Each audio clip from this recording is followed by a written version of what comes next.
다음 중 입양과 관련된 사람은 누구일까요? 이거 맞추는 사람에게는 복이 있을지어다. 예? 이명규 장로님? 예, 모세. 예. 박수. 예.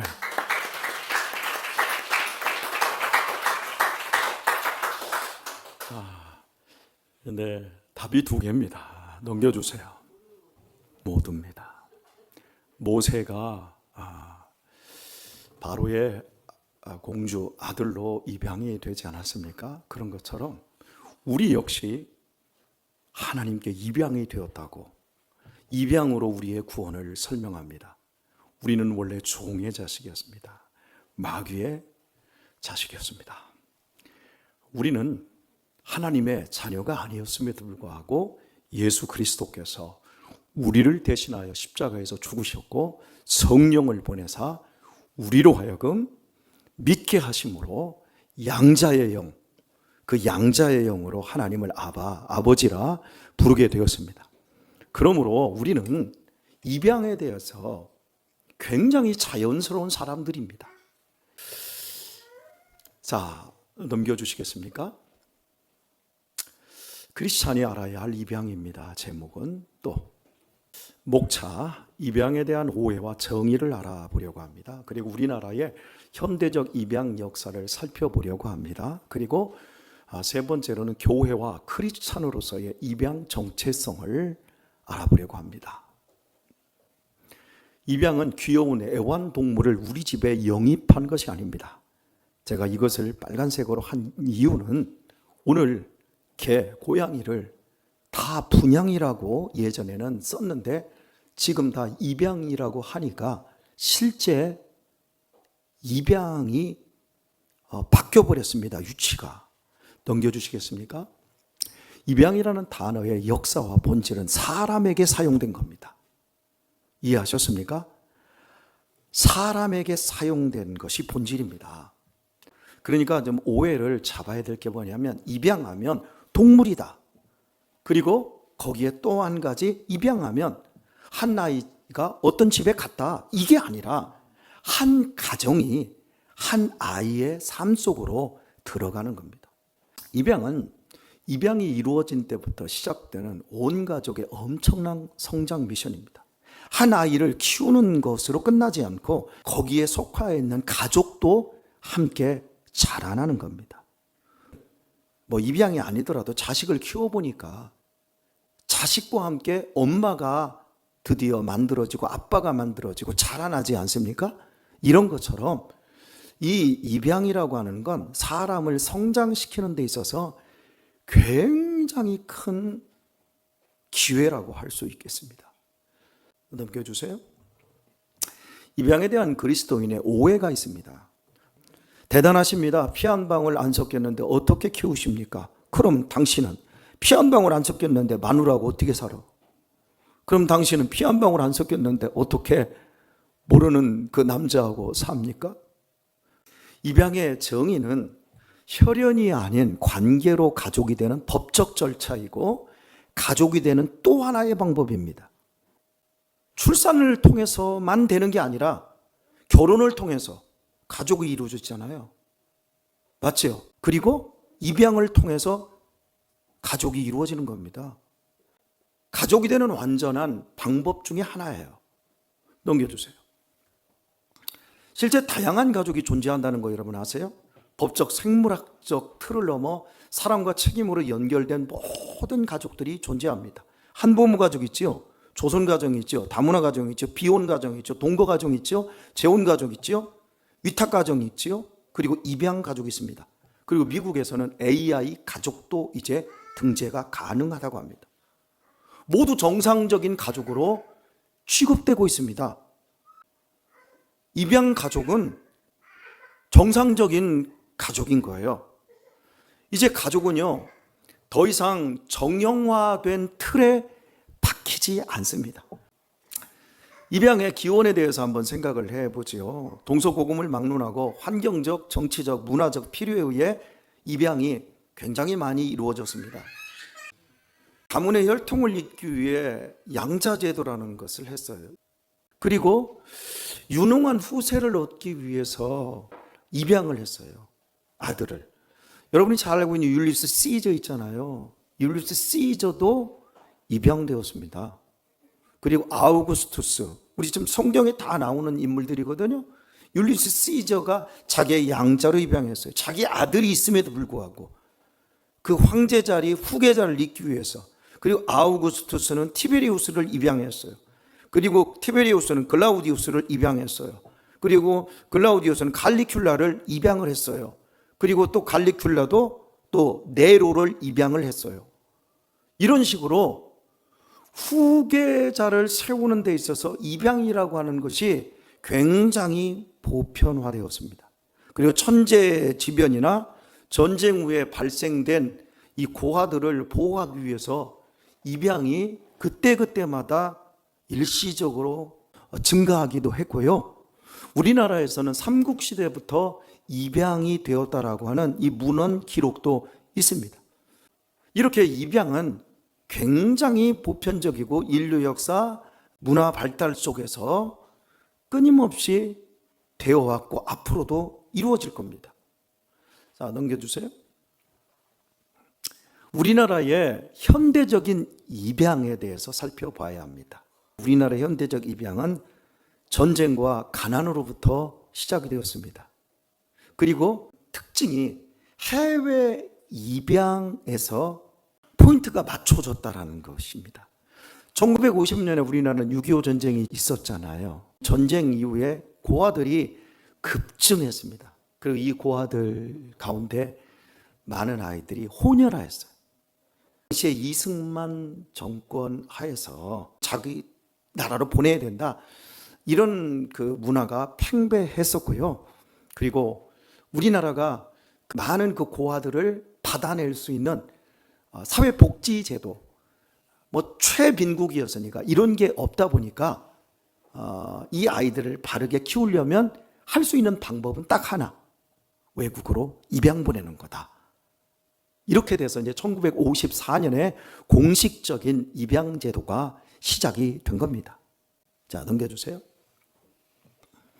그러면서 이제 해외 입양의 붐이 일어납니다. 홀트 아동복지회하고 대한사회복지회, 그리고 동방사회복지회, 한국사회봉사회 네 단체에서 입양을 주도적으로 하게 되었습니다. 그래서 56년에 시작한 그 입양으로 말미암아 현재 해외로 입양된 아이들이 17만 명입니다. 엄청나게 많은 숫자가 나간 겁니다. 세계에서 제일 많이 입양을 외국으로 보낸 나라가 대한민국입니다. 2024년 현재까지 입양 현황을 살펴보면 국내 입양이 8만 명 정도 이루어졌습니다. 그리고 해외 입양이 17만 명. 실제 여기에 비공식적인 것까지 덧붙이면 숫자는 더 많이 늘어날 텐데, 많은 아이들이 1954년부터 해외와 국내로 입양이 되었는데 국내 입양은 굉장히 적습니다. 예, 넘겨주세요. 입양의 그림자가 있습니다. 입양은 정말 아름다운 것입니다. 그런데 순기능에도 불구하고 역기능적인 어두운 그림자가 있습니다. 해외로 입양을 보낸 아이들은 그냥 보낸 게 아니라 한 아이당 3천만 원에서 거의 4천만 원 돈을 받고 아이들을 넘겼습니다. 우리나라 60년대 70년대 월남에 가서, 또 사우디에 가서, 또 독일에 가서, 우리 간호사로 광부로 가서 돈을 벌어왔잖아요. 그 돈만 번 게 아니라 우리 아이들, 저 많은 아이들 돈을 받고 외화벌이를 했다라는 겁니다. 그리고 해외 입양을 위해 자녀를 고아로 둔갑을 시켰습니다. 너무 가난한 집 아이들 외국에 보내면 잘 먹고 좋은 옷 입고 좋은 교육 혜택을 누리니까 보내자, 이제 이런 것들을 해서, 그런데 고아만 보내니까 호적을 갖다가 위조를 하는 거예요. 그래서 보냅니다. 저희 고향에서도 실제 그런 일이 있었어요. 저랑 같은 시기에 태어났던 아이가, 그 구장이라고 하죠, 예전에. 이분하고 이렇게 해서 보냈는데, 그때 제 어머니께서 해주셨던 말씀이 너도 구장이 보내라고 했다. 그런데 나는 너를 보낼 수가 없었다. 저도 해외로 갈 뻔 봤습니다.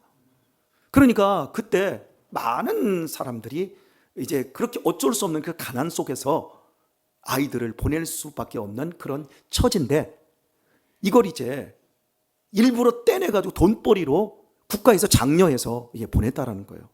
서류를 조작하고 구조적인 인권 침해를 한 겁니다. 자, 넘겨주세요. 이제 해외 입양이 이거 문제가 있다, 이게 의식이 대두되기 시작한 것은 1980년대 넘어오면서부터입니다. 그동안 1954년부터 엄청나게 많이 입양을 보냈는데, 우리 어린 시절에 애들이 해외로 입양 가면 다 어떻게 되죠? 애들이 잘 되었다고만 생각했잖아요. 그런데 해외에서 자란 애들이 장성해서 생부모를 찾으려고 해외 입양인들이 국내로 들어오기 시작하면서 해외 입양의 그림자가 드러나는 거예요. 그 아이들이 정체성인 혼란, 그 차별과 학대, 가족 단절, 그리고 경제적 도구와 그냥 무조건 송출돼 버린 거예요. 자기들의 의지와는 전혀 상관없이 그냥 외국으로 전혀 다른 문화권에 던져진 그 아이들이, 여러분, 이게 제대로 크기가 쉽겠습니까? 그리고 결정적인 게 어떤 게 뭐냐면, 미국으로 가장 많은 입양인들이 갔습니다. 그런데 우리나라에서는 아이들을 다 미국으로 이제 잘 보냈다, 입양을 보냈다 그러는데, 미국에서는 이게 받은 게 아니에요. 미국에서 살려면 미국 영주권이나 시민권을 받아야 됩니다. 근데 우리나라에서는 보냈는데, 그쪽 이제 부모들이 얘를 데리고 갔어요. 데리고 갔다가 얘를 키우다가 나 못 키우겠어요 하고 돌려보냅니다. 그런데 얘가 한국으로 옵니까? 미국에 있는 입양 기관으로 가버리는 거예요. 그럼 얘를 호적을 해줘야 되는데 호적을 안 넣은 거예요. 호적을 안 해가지고 미국인도 아니고 한국인도 아닌 사람들이, 이 사람들이 우리는 누구냐? 이러면서 한국에 온 거예요. 근데 한국말도 못하죠. 미국에서는 미국말 하죠. 근데 피부색이 다르죠. 미국에서 자살하고, 그리고 깽이 되고, 매춘부가 되고, 이렇게 버려지고 유린된 해외 우리 입양 아이들이 엄청나게 많다는 거예요. 그래서 그 중에 돌아온 사람들이 고울이라고 하는 단체를 만들었어요. 그 단체를 만들어서 우리가 누구냐 하면서 자기들의 권리를 찾으려고 하는데, 국가에서 이런 것들은 별로 관심을 안 갖습니다. 입양이 6.25 전쟁 때 시작을 했는데, 그렇다면 전쟁 고아들 때문에 시작이 됐으면 그때 가장 많이 입양을 보냈을 것 같잖아요. 그런데 희한한 건, 자 보세요. 한 해에 8,837명이 입양이 나갔습니다. 하루에 22명씩 나간 겁니다. 그런데 그때가 언제냐면 1985년도예요. 어떤 정권 때? 전두환 정권 때. 박정희 전두환 정권 때 가장 많은 아이들이 군사정권 시절에 외국으로 팔려나간 겁니다. 그러니까 전쟁 때문에 어쩔 수 없이 우리나라가 못 살아서 보낸 게 아니라 의도적으로 돈을 벌기 위해서 보낸 이런 국가의 과오가 있지요. 그래서 이제 해외 입양의 정점이 이제 85년도 정도 됐을 때 북한에서 우리를 엄청나게 욕을 했어요. 70년대부터. 니네들은 왜 우리 민족을 왜 다 팔아먹냐? 부끄럽지도 않냐? 이러면서, 그리고 이제 86년도에 아시안게임이 있었고 88년도에 올림픽이 있었잖아요. 이걸 유치하는데, 야, 자국민을 팔아먹는 나라에서 무슨 세계대회를 하냐? 안 하겠다. 보이콧 하려고 하는 움직임이 있을 때 우리가 입양을 줄이겠습니다 해가지고 해외 입양이 밑으로 쭉 떨어진 거예요. 그럼에도 불구하고 해외 입양이 사라지지 않았어요. 자, 이 가까이에 있는 게 2023년도, 2024년입니다. 2024년에 국내 입양이 154명이었고, 그리고 해외 입양이 58명이었습니다. 자, 우리나라는 인구 소멸 위기 국가 맞지요? 그런데 아직도 우리나라는 해외로 아이들을 입양하고 있어요. 이상하지 않나요? 전 세계에서 선진국 중에 입양을 보내는 나라는 대한민국입니다. 자, 넘겨주시겠어요? 입양 아동 보호 권리법의 제정과 변천사를 한번 보세요. 1961년에 고아 입양 특례법 개정이 계속해서 이제 이루어지고요. 뭐 입양 할당제라든지, 그래서 이제 고아라는 말을 빼기 시작하잖아요. 이 말 자체가 어감이 좀 좋지 않으니까. 그런데 이 입양 역사에서 이제 계속해서 변천하는 과정에서 주안점이 뭐였냐면 아이 중심, 입양을 하는 가정 중심이 아니라 아이의 인권을 중심으로 입양이 발전하기 시작했고, 그리고 입양기관에서 하던 것을 이제 국가가 입양을 주관하는 형식으로 바뀌기 시작했습니다. 그리고 2025년 7월 달에 국내 입양 특별법과 국제 입양에 관한 법률로 입양법이 해외 입양, 이게 이제 두 개로 갈라지기 시작을 했습니다. 여기까지 발전을 해왔는데, 국제연합에서 헤이그에서 모여서 아동들을 입양하는 이 부분에서 아주 중요한 결정을 했어요. 그것은 아이들이 태어나서 어쩔 수 없이 보호 조치가 필요할 때 그 입양의 첫 번째는 원가정에서 키우는 거다. 그러니까 낳은 부모가 키울 수 있도록 해야 된다. 그 사람이 미혼모든 뭐든 간에 그 부모가 키우는 게 가장 안전하다. 그래서 부모가 키워야 되는데, 부모가 키우지 못하면 두 번째 대안으로 국내 같은 문화권에서 키울 수 있도록 해야 된다. 이제 이게 결정이 된 거예요. 이것도 안 되면 해외 입양을 고려하고 해외로 보낼 수 있다. 이렇게 입양의 절차가 만들어졌어요. 이 헤이그 협약에 우리나라가 드디어 가입을 했고 적용을 하기 시작한 게 2025년 국내 입양특별법, 국제 입양에 관한 법률이라고 할 수 있겠습니다. 예, 넘겨주세요. 입양의 절차를 보게 되면 입양 사설기관에서 하던 걸 이제는 국가 주도로 정책이 변화가 되었습니다. 그래서 입양을 하고 싶다 해서 이제 신청하려고 하면 보건복지부 산하에 있는 아동권리보장원에 해야 되고요. 그리고 지방자치단체에서 입양 대상 아동과 연결을 하게 되었습니다. 그리고 이제 최종적으로 지방법원에서 아이가 지금 주소가 되어 있는 그 지방법원에서 이제 판사가 허가를 해줘야 아이와 함께 온 가족을 이룰 수가 있게 됩니다. 자, 넘겨주세요. 입양 형태와 또 변화와 전망을 한번 생각을 해보도록 하죠. 과거에는 비공개 입양이었습니다. 입양을 숨겼습니다. 다 부모가 낳은 것처럼 이렇게 다 속였습니다. 그리고 아이는 자기가 입양되었다는 사실조차 몰랐고 생부모가 있다는 사실도 몰랐습니다. 그런데 현재 2012년 이후에는 비공개 입양은 모두 불법이 되어버렸습니다. 그리고 이제는 공개 입양만이 되어지는데, 이 공개 입양은 사실 굉장히 지금도 제한적입니다. 입양 사실만 공개되었지 양측 간, 여기서 양측이라고 하는 건 생부모의 정보나 이런 것들은 모릅니다. 그리고 요즘 아이들은, 여기 지금 입양 아이들이 있지 않습니까? 여러분들이 생부모를 알고 싶으면 지금 이제 아동권리보장원에 내 권리를 주장하면서 나 생부모 알고 싶다, 찾고 싶다 해가지고 신청을 하면 다 받아들여지게 돼 있습니다. 예전에는 그걸 자체를 안 했어요. 근데 지금은 신청하면 여러분의 생부모를 찾을 수 있습니다. 그런데 여기는 조건이 붙습니다. 그 생부모도 권리가 있잖아요. 안 만나겠습니다. 그럼 못 찾는 거예요. 못 만나는 거예요. 예, 이게 현재 공개 입양의 현 주소인데, 미국 같은 경우에는 이거보다 한 단계 더 나가서 개방 입양이 되어집니다. 개방 입양은 입양한 부모와 보낸 생부모가 서로 만납니다. 그리고 아이가 여기에서 입양된 가정에서 살지만 내 생부모를 언제든지 만나고 서신도 주고받고 여러 가지 소통을 하게 되어집니다. 그래서 지속적인 관계가 형성되고 협력이 필요한데, 지금 우리나라 입양이 그쪽으로 가고 있습니다. 예, 넘겨주세요.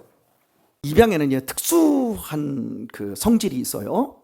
그래서 입양 3자의 특수 심리를 알아야 됩니다. 여러분, 입양하면 무엇이 있지요? 입양 아동과 입양 부모가 있습니다. 그런데 보통은 이 둘만 가지고 얘기를 해요. 많은 입양인들이. 그런데 입양은 3자, 친생 부모가 있어요. 어쨌든 간 입양에는 특수성이 있는데, 일단 입양아에 상실감이 있어요. 그리고 애착하는데 어려움을 겪습니다. 그리고 대상관계를 맺는데도 상당히 어렵고요. 그래서 입양과 관련된 정체감 문제를 아주 심도 있게 전문적으로 다룰 수 있어야 합니다. 그래서 이 부모가 교육이 절대적으로 필요합니다. 부모가 배우지 않으면 내가 친생자녀를 키운 것처럼 아이를 키울 수 있다라는 착각을 갖게 되어지고 여기에서 빚어지는 어려운 문제들이 있습니다. 보통은 사람들이 말합니다. 입양에 천국과 지옥이 있다 그럽니다. 여러분, 입양에만 천국과 지옥이 있는 게 아니라 자식을 키우면서도 천국과 지옥을 경험합니다. 넘겨주세요. 자, 우리나라는 지금 선진국이 되었습니다. 그런데 아직도 해외 입양이 끝나질 않았어요. 여러분, 왜 안 끝나고 있을까요? 이상하잖아요? 지금 우리나라는 인구 소멸 위기 국가예요. 자, 넘겨주세요. 경제 대국인 지금도 입양이 필요할까요? 자, 볼까요? 보호 대상 아동 현황을 데이터로 뽑은 겁니다. 유기되고 포기되는 아이들이 한 해에 2,796명인데 이게 2023년 데이터입니다. 가정에서 학대되고 방임되는 아이들 2023년 한 해에만 48,500명입니다. 48,500명이 보호가 필요한 아이들이고 이걸 이제 사회복지기관에서 경찰에서 잘 추스려 가지고 아이들을 가정으로 다 돌려보내고 학대를 못하게 하고 방임되는 것들을 조금 잘 해서 이제 해결을 하고 그래도 남는 애들이 2,790명. 여러분, 해마다 근 3,000명 가량의 애들이 입양이 필요한 상황인 거예요. 그래서 2023년에 이 보호 대상 아동들을 조치를 어떻게 했냐면 일시보호 15%, 그리고 위탁보호 38%, 그리고 시설보호 39%. 일시보호는 예전에 우리 임재송 집사님이 이렇게 애들 쉼터 있잖아요. 일시적으로 보호하는 거예요. 그리고 시설보호는 39%, 보육원에서 애들 맡아 키우는 거고, 위탁보호는 각 가정에서 돈 받고 좀 키워주는 이런 형태예요. 그런데 입양은 겨우 8%밖에 안 돼요. 여러분, 아이들에게 가장 절대적인 게 뭘까요? 가족이 필요해요. 그런데 우리나라는 입양이 아직도 경제 대국인데 겨우 입양이 8%밖에 안 된다는 거. 자, 넘겨주세요. 세계 최저 출산율로 인한 국가 소멸 위기이고 우리나라는 경제 대국입니다. 그런데 아직도 해외로 입양을 보내고 있고 국내 입양은 8%밖에 되지 않습니다. 왜 우리는 아직도 국내 입양은 현저히 적고 해외 입양을 보내고 있을까요? 과연 이래도 될까요? 여러분 별로 관심 없나요? 이제부터 관심 가지셔야 됩니다. 넘겨주세요. 마하트마 간디가 지적한 구조적이고 제도적인 악에 대해서 이렇게 얘기했습니다. 노동 없는 부, 양심 없는 향락, 품성 없는 지식, 도덕 없는 상업, 인도 없는 과학, 희생 없는 종교, 원칙 없는 정치. 여러분, 간디는 힌두교 지도자입니다. 그런데 이 사람은 영국에서 미션 스쿨에서 변호사 공부를 했던 사람입니다. 법을 공부한 사람이고 예배를, 성경을 아는 사람입니다. 그러니까 간디가 말한 이 사상은, 희생 없는 종교는 결국 기독교를 얘기하고 있는 거예요. 넘겨주세요. 여러분, 사회적 약자가 생기는 이유가 뭘까요? 사람아, 미가서 말씀입니다. 사람아, 주께서 선한 것이 무엇임을 네게 보이셨나니 여호와께서 네게 구하시는 것은 오직 정의를 행하며 인자를 사랑하며 겸손하게 네 하나님과 함께 행하는 것이 아니냐라고 말씀합니다. 여기서 인자가 뭐예요? 정말 불쌍히 여기면서 그걸 아끼는 거, 사랑하는 거잖아요. 그러니까 네가 하나님께 구하는 것이 뭐해야 되냐면 오직 정의를 행해야 된다.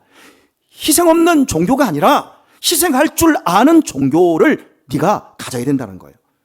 그리고 정말 어진 마음을 가지고 자비를 베푸는 사람으로 살아야 된다는 거예요.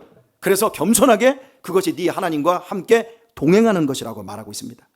자, 이것이 미가에게 준 하나님의 말씀인데, 미가 시대의 상황은요, 우상 숭배, 돈이 하나님의 라이벌이 되어버렸어요. 사람들이 돈을 추구하는 거예요. 그러니까 예배를 드리는 목적도, 신앙을 가진 목적도 결국 돈을 더 많이 움켜쥐고 편한 삶을 사는 게 목적이 돼버린 거예요. 그리고요, 부정과 불의와 부패, 그리고 가장 중요한 건 토지 정의에 실패했습니다.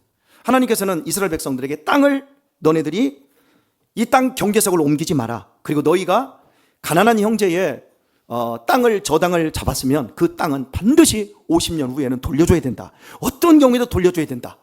그래서 모든 것이 처음부터 세팅되어서 공정한 사회를 이루어야 된다. 그리고 그 공정한 사회에서 약자들을 너희들이 보호를 해야 된다. 그런데 그걸 안 해요. 그럼 약자가 과연 누굴까요? 넘겨주세요. 성경으로 바라본 입양입니다. 신명기 10장을 보면 고아와 과부를 위하여 정의를 행하시며 나그네를 사랑하여 저에게 식물과 의복을 주시나 너희는 나그네를 사랑하라. 전에 너희도 애굽 땅에서 나그네 되었습니다. 출애굽기를 보면 너는 과부나 고아를 해하지 말라. 네가 만일 그들을 해함으로 그들이 내게 부르짖으면 내가 반드시 그 부르짖음을 들으리라. 자, 시편을 보면 여호와는 객을 보호하시며 고아와 과부를 붙드시고 악인의 길은 굽게 하시는도다. 자, 야고보서 1장 27절을 보면 하나님 아버지 앞에서 정결하고 더러움이 없는 경건은 곧 고아와 과부를 그 환난 중에 돌아보고 라고 말합니다. 자, 여기 보세요. 사회적 약자는 이 당시에 과부였어요. 그리고 고아였어요. 그리고 나그네였어요. 이 사회적 약자들을 하나님께서 당신이 편들고 있으니까 그들을 학대하면 내가 가만두지 않겠다. 그들을 너희들이 끝까지 잘 책임져라 라고 얘기를 하고 있는 겁니다. 자, 넘겨주세요. 마태복음 25장을 보게 되면 달란트 비유 이후에 예수님이 주시는 말씀이 있어요. 네가 나그네 되었을 때 나를 영접하였고 내가 굶주렸을 때 먹을 것을 주었고 내가 감옥에 있을 때 네가 나를 찾아와 주었고 내가 헐벗었을 때 옷을 입을 주었다. 그러자 예수님 언제 제가 예수님에게 드렸습니까? 그러자 지극히 작은 자 하나에게 한 것이 곧 네가 내게 한 것이다 말해요. 여기서 지극히 작은 자가 사회적 약자입니다.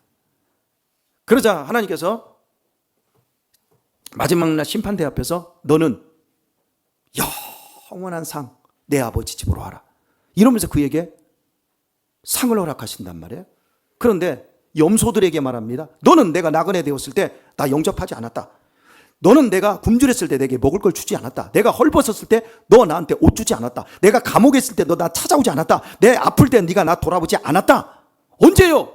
예수님이 나한테 오셨으면 내가 분명히 예수님 박대하지 않았을 건데요. 그러자 지극히 작은 자 하나에게 안 한 것이 그것이 내게 안 한 것이다. 너는 영원한 영벌에 들어가라. 이렇게 말합니다. 제가 우리 교회에 찾아오시는 노숙자들을 뭐라고 했죠? 변장한 예수님이라고 말씀드렸어요. 여러분, 지금도 우리 주위에 사회적 약자들이 있습니다. 그 약자들을 여러분이 예수님으로 바라봐야 됩니다. 예수님으로 바라보지 않으면 이 사회는 정의가 없는 겁니다. 챙겨주세요. 사회적 약자를 돌보라 그래요. 자, 여러분 이제 과부로 한번 얘기해 봅시다. 과부를 어떻게 돌볼 수 있을까요? 혼자 먹을 게 없어서 생활이 안 되는 과부가 있어요. 여기도 하나 과부가 있고 저기도 과부 있어. 제가 우리 집에 다 데리고 갔어. 그리고 우리 집에서 이제부터 사십시다. 그러면 제가 과부를 돌보게 되는 거잖아요. 그잖아요. 사회적 약자를. 그러면 그때부터 무슨 문제가 생길까요? 제 아내가 밤마다 제가 잘 자고 있는지 안 자고 있는지 감시할까요? 안 할까요? 하죠.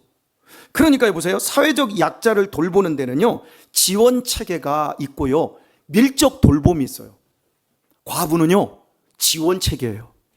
과부는 혼자 살 수 있도록 양식도 주고 돈도 주는 이런 형식으로 지원을 해줘야 됩니다.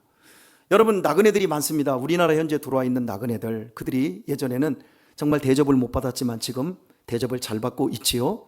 그런데 대접을 못 받았을 때를 한번 생각해 봅시다. 여기 지금 손가락이 잘린 형제가 있습니다. 외국으로 돌아갈 수도 없는 그런 형제가 있습니다.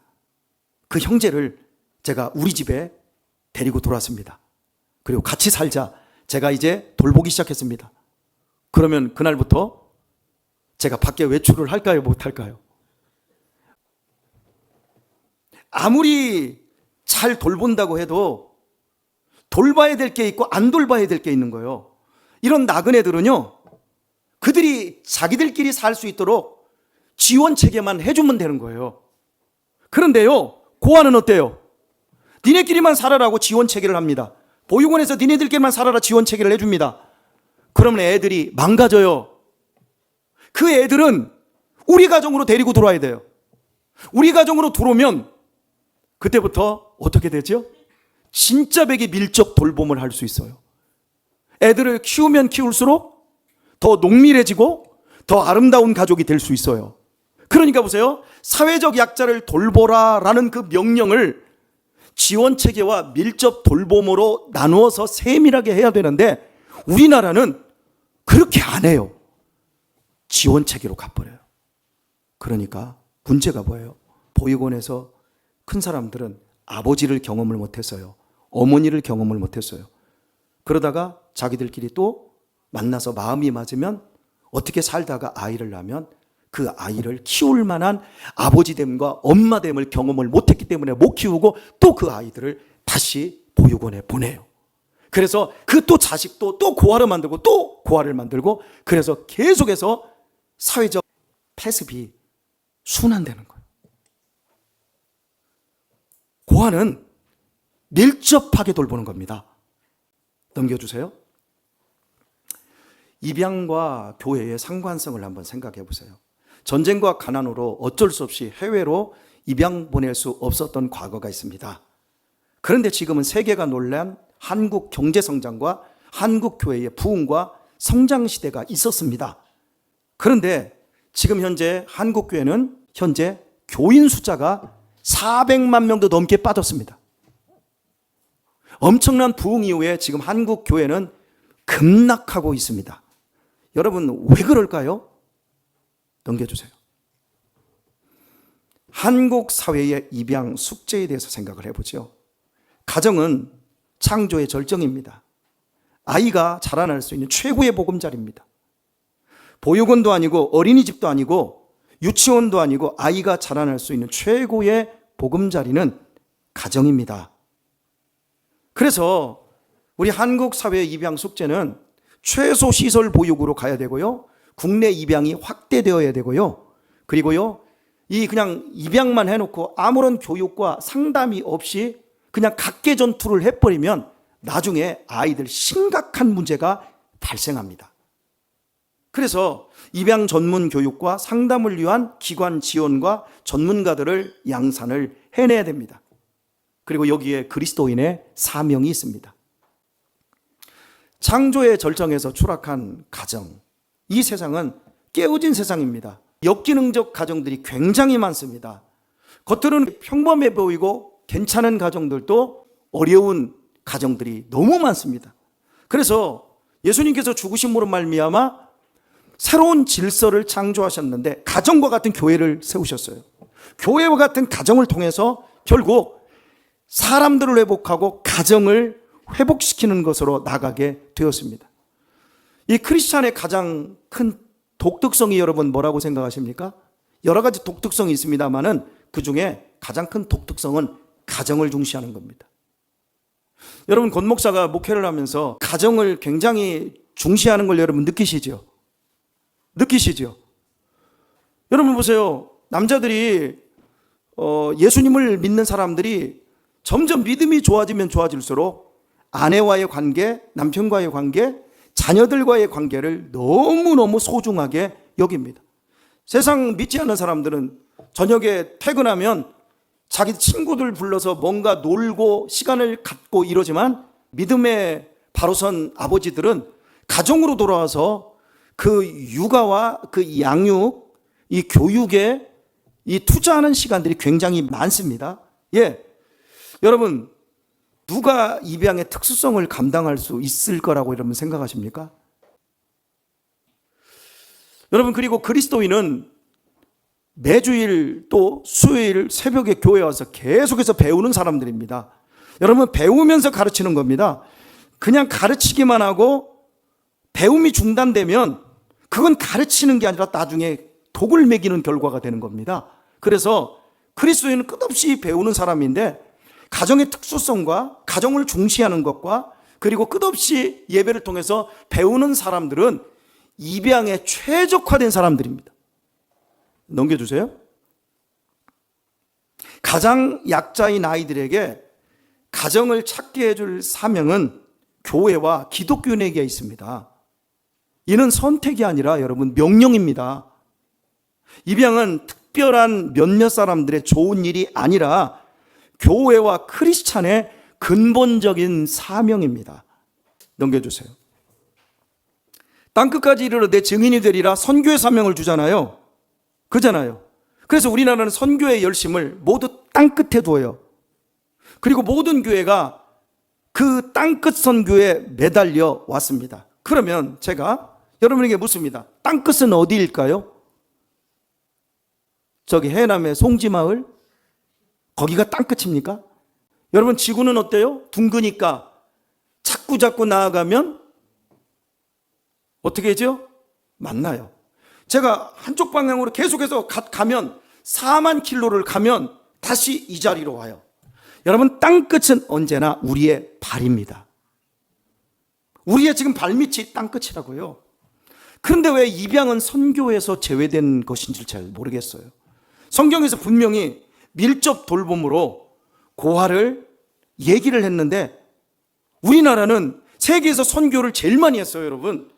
미국 교회가 우리나라보다 인구적으로도 교회적으로도 훨씬 많습니다. 그런데 미국 교회 다음으로 우리나라가 선교를 제일 많이 했어요. 제일 많이 했는데 중요한 건 우리 지금 한국 교회 보세요. 400만 명이 어디 갔어요? 아니 죄송합니다. 우리의 자녀들은 어디 갔어요? 우리의 자녀들은 다 놓치고 세계 선교를 한다고 선교사들이 외국으로 2만 명씩 그냥 뛰쳐나갔고 다 하고 있어요. 여러분 한번 생각해 볼까요?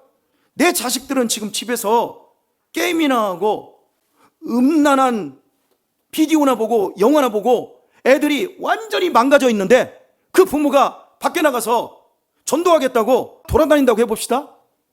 그 누가 그걸 좋게 여기겠어요? 자, 넘겨주세요. 크리스찬에게는 입양을 위해 두 가지 실천 사명이 있습니다. 입양을 직접 하든지 아니면 보내야 됩니다.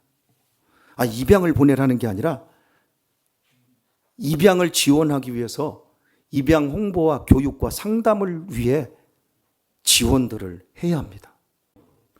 우리 한국교회에 8만 교회입니다. 8만 교회에서 목사님들만 입양을 해도 우리 입양의 엄청난 부분들을 감당을 할 수가 있어요. 자, 넘겨주세요. 저희 교회 입양 현실은 8세 아동에서 27세 청년 입양인까지 10명이 있습니다. 그리고 아이들을 기다리는 예비 입양 가족이 있고요. 해외 입양을 보냈던 생모가 또 아이를 기다리고 있습니다. 우리 교회 입양으로 도전을 받은 두 가정이 동참하고 또 많은 성도들이 입양 홍보회와 입양 상담 교육협회 개미 후원을 이어가고 있습니다. 그리고 입양 지지 모임에 우리 송탄 장로교회가 정말 그 기관에서 적극적인 참여를 하고 있습니다. 우리 교회가 그래도 이만큼 복을 받고 이만큼 편안한 이유는요, 우리가 하나님 편에 있는 고아들을 입양하고 그 아이들을 보다듬고 있고 또 그 일을 계속해서 해나가고 있기 때문에 하나님께서 복을 주고 있는 겁니다. 넘겨주세요. 입양의 천국과 지옥은 존재하는가? 예, 존재한다고 그랬어요. 여러분의 가정의 아이들을 키워내는 것도 천국과 지옥이 존재한다고 그랬어요. 그러니까 입양은 사람을 엄청나게 성장시킨다고 제가 처음에 말씀을 드렸습니다. 사람이 가장 힘들어하는 것이 인간 관계입니다. 그런데 내가 성장하면 이 관계를 잘할 수 있습니다. 저희 딸이 저 뒷자리에 앉아 있습니다. 학원에서 아이들을 가르칠 때 다른 선생님들이 어려워하고 힘들어하는 아이들을 너무 자기는 쉽게 다룬대요. 그래서 원장님이 되게 인정을 해주신다는 거예요. 자기는 별로 어렵지 않대요. 왜 그럴까요? 우리 집에 무시무시한 아버지도 무시무시하고 우리 아들들 이 무시무시한 아이들과 함께 어려서부터 자연스럽게 자라보다 보니까 하영이가 관계적인 면에서 큰 거예요. 그래서 입양은 사람을 크게 만드는데 제 고백은요, 제가 입양을 통해서 느낀 게 뭐냐면 제 무의식을 만났어요.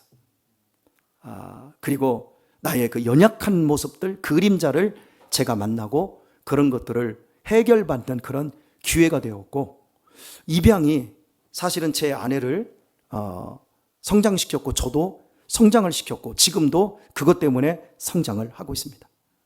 무엇보다도 하나님의 마음을 알게 되었습니다.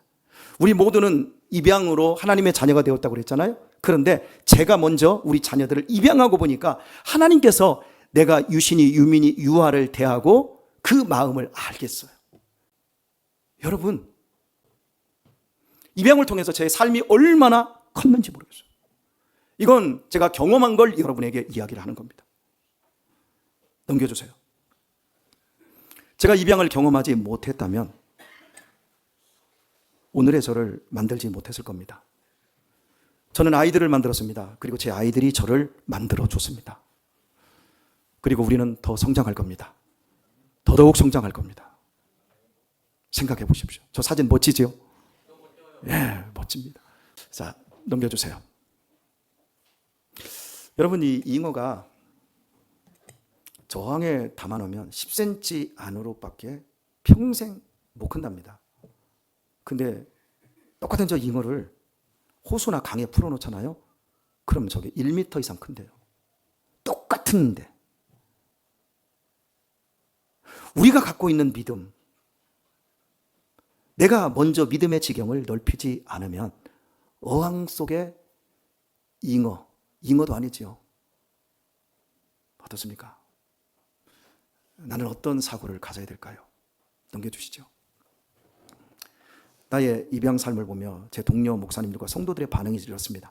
나도 입양을 생각했었는데 어째서 나는 못했다. 그런 말들을 주변에서 정말 많이 해요. 저는 이런 분들에게 나이 몇 살이야? 아직 60 안 됐지? 그러면 아직도 할 수 있어. 제가 이렇게 얘기하면 입이 쑥 들어가더라고요. 여러분, 인생에서 한번 해볼 만한 일입니다. 하나님이 기뻐하는 가장 선한 일입니다. 넘겨주세요. 누가복음 4장 18절에서 19절 말씀입니다. 주의 성령이 내게 임하셨으니, 유명한 말씀이죠. 이는 가난한 자에게 복음을 전하게 하시려고 내게 기름을 부으시고 나를 보내서 포로된 자에게 자유를 주고 눈먼 자에게 다시 보게 함을 전하며 눌린 자를 자유롭게 하고 주의 은혜의 해를 전파하게 하려 하심이라 하였더라. 이사야 61장 1, 2절을 예수님께서 인용하신 말씀인데요. 이 글이 오늘 너희 귀에 응하였느니라. 너희의 귀에 응답하였다라고 지금 말씀한 겁니다. 오늘 우리 한국 사회에서 그리스도인으로서 오늘 입양이 여러분의 귀에 들려졌습니다. 응하느냐 응하지 않느냐는 여러분의 몫입니다. 질문 받겠습니다. 없죠? 예, 긴 시간 들어주시느라고 고생하셨습니다. 박수하겠습니다. 감사합니다.